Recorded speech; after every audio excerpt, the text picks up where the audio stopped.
Hi everyone, we read this book together a few days ago. Can anyone tell me the title of this book?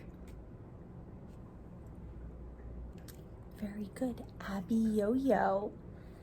And the father and the boy have a problem to solve. Do you remember what that problem was?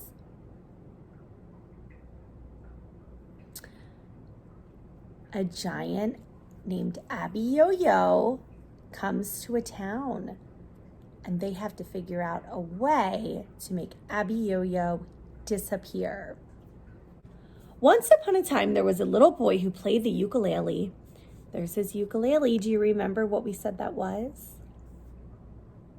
An instrument. Around town, he'd go clink, clunk, clink, clunk, clink, clunk. The grown-ups would say, "Take that thing out of here." Not only that, the boy's father got in trouble.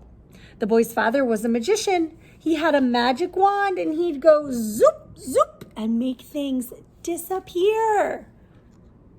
What is happening here?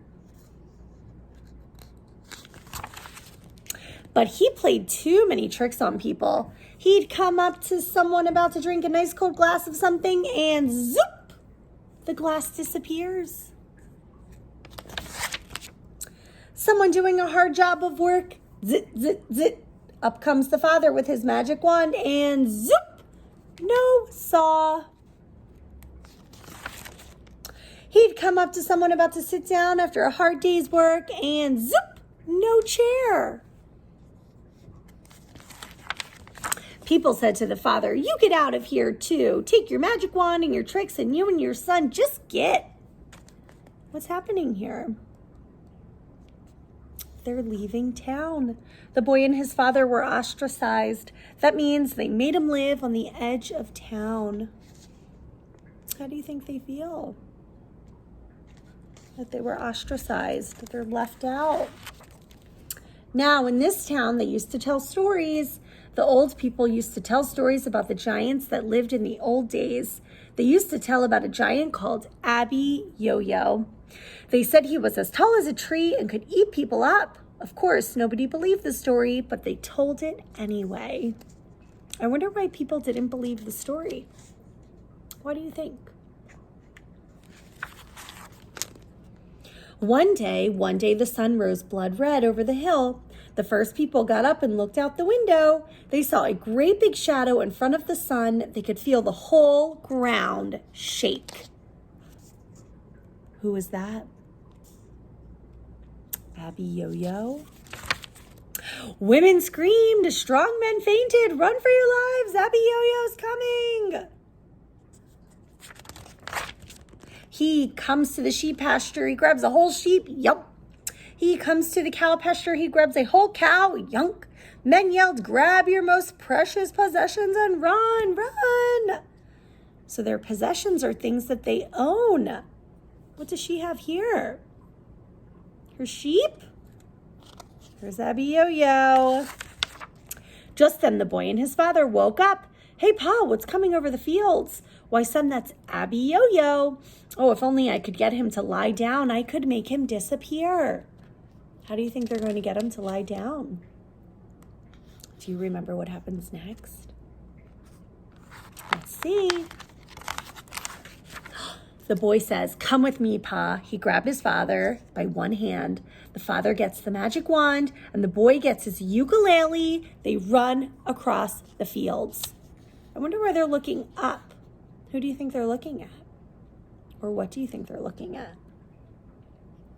Abby Yo-Yo. He's a giant, so he's really, really tall. People yell, "Don't go near him, he'll eat you alive." I wonder what they're going to do to make him disappear. There was Abby Yo-Yo. He had long fingernails because he never cut them. He had slobbery teeth because he didn't brush them. Stinking feet because he didn't wash them. Matted hair because he didn't comb it. He raised up his claws. Just then the boy whips out his ukulele. Abby Yo-Yo, Abby, Abby Yo-Yo, Abby Yo-Yo, Abby Yo-Yo. Well, you know, the giant had never heard a song about himself before. A foolish grin, a smile spread over his face, and the giant started to dance. Abby Yo-Yo, Abby, Abby Yo-Yo, Abby Yo-Yo, Abby Yo-Yo. The boy went faster. Abby-o-yo, Abby, Abby-o-yo, Abby-o-yo, Abby-o-yo, Abby-o-yo, Abby, Abby-o-yo. What do you think is happening here? Abby-o-yo, Abby, Abby-o. The giant got out of breath. He staggered. He fell flat on the ground. Up steps the father and zoop. What happens next? Do you think Abby-o-yo disappeared? Yes or no? Zoop! People looked out their windows. He's gone. Abby-o-yo disappeared. He did disappear. The people ran across the fields. They lifted the boy and his father up on their shoulders. They say, come back to town. Bring your ukulele. We don't care anymore. And they all sang, Abby-o-yo, Abby, Abby-o-yo, Abby-o-yo, Abby-o-yo, Abby-o-yo, Abby, Abby-o-yo, Abby-o-yo, Abby-o-yo. Nice job, friends. So at the beginning of the story, the townspeople did not like the boy and his father. Why is that? How do you think the townspeople will treat the boy and his father now after they made Abby-o-yo disappear? Do you think they'll ostracize them again? Do you think they'll make them leave town? Or do you think they'll let them stay? Now that the boy and his father are back in town, what are some other ways that the boy's father could use his wand instead of using it to make people mad by making their things disappear? What are some other things he could do with his wand? What do you think?